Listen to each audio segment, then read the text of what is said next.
Pahig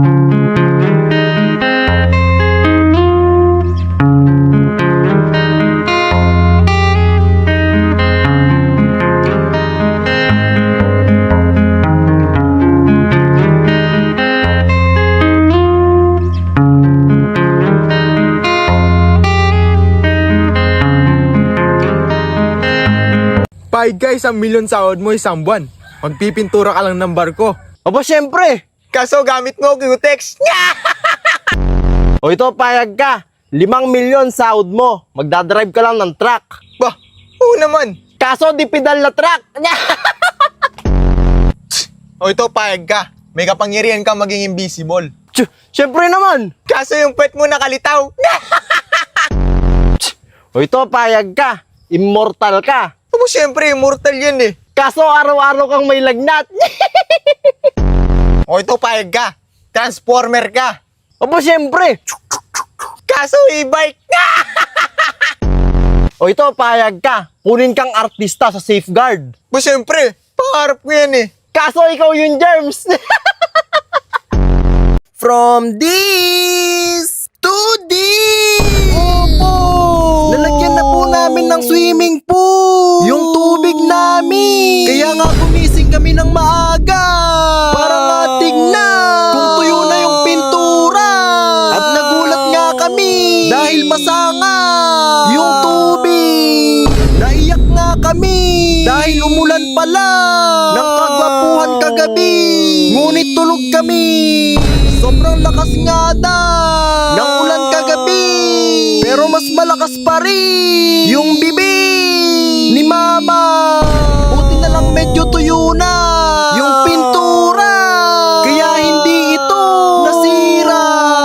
Kaya agad na namin tinanggal yung tubig. Para nga agad na itong matuyo. Dahil nga excited na kami mag-swimming. Nung natanggal na nga namin yung kala, ay hinintay na namin itong matuyo para pwede na namin itong basain. Tinawag na nga namin si Lolo para nga buksan yung tubig. Sobrang excited na nga namin dahil nga magagamit na namin yung pinaghirapan namin. Kitang-kita nyo naman mga idol kung gaano kaganda yung swimming pool namin. Ay ganun naman ang kinapangit namin. Mas masarap pa nga mag-swimming dito dahil fresh ang tubig. Hindi katulad sa mga resort na puro ihi at diaper. Kung nagtataka kayo mga idol kung saan napupunta yung tubig ng swimming pool, ay napupunta ito sa pala. At dahil nga sobrang init ng panahon, ay bibili kami ng yelo. Opo! Maraming yelo. At ilalagay namin ito sa swimming pool. At habang bumibili nga kami ng malamig na yelo, ay nandito pala ang mga basher namin. Nakakatawa ang isipin na kahit puro kalokohan ang mga content namin, ay may nanonood pa rin sa amin. Gusto nga nilang sumama pa uwi, pero ang sabi nga namin ay magiging bad influence kami sa kanila. Uwi nga namin ay nilagay na namin ang mga yelo dahil nga pasikat kami at papansin sa Facebook.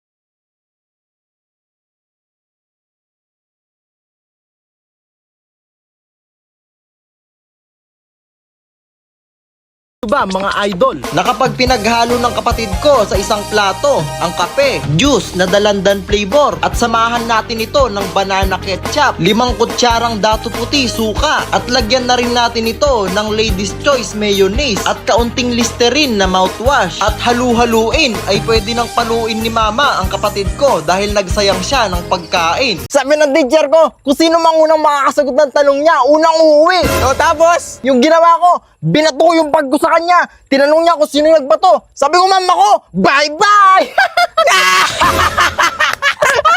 Tapos sana sinabi mo, ma'am, see you tomorrow, pero di ka papasok bukas.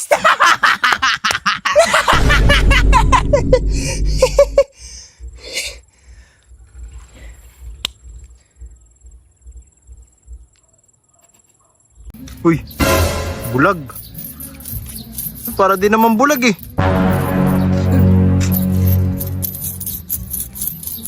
Bulag nga. O ya. Sira ulo. Hoy! Ibanan ka! Anong parte ng lechon yung malakas maka-blood? Siyempre yung balat. Bakit? Kasi yung balat, nandun lahat yung taba. Kapag inubos mo yon, siguradong high blood yung aabutin mo. Baka hindi ka na umabot ng ospital. Mali! Anong mali? Buto! Buto ng lechon yung malakas maka-blood. Paano naging buto? Hindi naman nakakain yung buto. Ayun na nga eh. Hindi mo makakain yung buto. Isipin mo umuwi ka sa bahay nyo. Tapos, buto na lang yung natira sa lechon. Diba? Nakaka-blood yun. Alam mo ba yung bahay ng lolo ko? Sobrang laki. Oh, gano'n kalaki? Pumasok ako doon, umaga pa lang. Nakalabas ako doon, gabi na. Ganun kalaki yung bahay ng lolo ko. Sus! Nagkandaligaw-ligaw pa ako doon Gumamit pa ako ng mapa para lang makalabas. Yan lit pala ng bahay ng lolo mo eh. Tch, bakit? Gano'n ba kalaki bahay ng lolo mo? Yung bahay ng lolo ko sobrang laki. Pumasok siya 2015. Hanggang ngayon, di pa rin siya nakakalabas. Weh, yung lolo mo 2015 pumasok sa bahay. 2026 na ngayon, di pa nakakalabas. Oo! Saan ba nakatira yung lolo mo? Sa Bilibid. Ano? Diskarte pa rin pipiliin mo? Oo naman. O sige ito may negro. Lahat ng suot niya itim. Yung pants niya, damit niya, pati sombrero niya itim. Oh, tapos? Ngayon, tumatawid siya sa kalsada. Lahat ng ilaw sa kalsada, patay. Lahat ng ilaw sa kalsada, nakapatay. Ngayon, may paparating na sasakyan. Mabilis. Tapos yung ilaw ng sasakyan, patay din. Yung ilaw ng sasakyan, nakapatay din. Oo, lahat nakapatay. Ngayon ang tanong, anong mangyayari sa negro? Di patay din. Buhay! Paanong buhay? Tignan mo yung negro itim. Lahat ng suot niya itim din. Ngayon tumatawid siya sa kalsada, nakapatay yung ilaw. May paparating din na sasakyan, nakapatay din yung ilaw. Mabubunggo yun, di makikita yun Makikita yon. Umaga eh. Basta't isipin di magbabago damdamin ko sa'yo. Araw-gabi nasa isip ka, napapanaginip ka, kahit saan magpunta. Dok, magkano ba pag nagpagamot ako? Pag gumaling ka, babayaran mo ko 500. Pag di ka gumaling, babayaran kita 1,000. Uy, easy money pala to Paldo. Dok, nawala kasi panlasa ko eh. Lahat ng kinakain ko, di ko malasahan. Ganun ba? Sige. Ito, inumin mo ito. Siguradong babalik agad yung panlasa mo. Papatayin mo ba ako, Dok? Gasolina to eh. Oh, congrats! Bumalik na yung panlasa mo. 500 lang. Bisit na doktor yan. Babawi ako sa'yo. Good morning, Dok. Oh, ikaw na naman. Kamusta yung pakiramdam mo? Dok, nawalan kasi ako ng alaala eh. Lahat na nangyari sa akin, nakalimutan ko na. Pati nga pangalan ko, nakalimutan ko na eh. Ganun ba? Sige. Inumin mo ito. Oo, lol. Di ko inumin yan. Yan yung gasolina ang pinainom mo sa akin kahapon eh. Oh, congrats! Bumalik na yung alaala mo. 500 lang. Visit na yan. Na 1,000 na ako sa'yo, Dok. Babawiin ko yan bukas. Oh, ikaw na naman. Ano yung papagamot mo? Sobrang labo na kasi ng mata ko eh. Hindi na ako makapagbasa. May gamot ka ba dyan, Dok? Ganun ba? Naku, pasensya na. Wala na akong gamot sa ganyan eh. Ito, 1,000. Anong 1,000? 500 to eh. Ako pa lolokohin mo? Oh, congrats! Malinaw na yung paningin mo. 500 lang.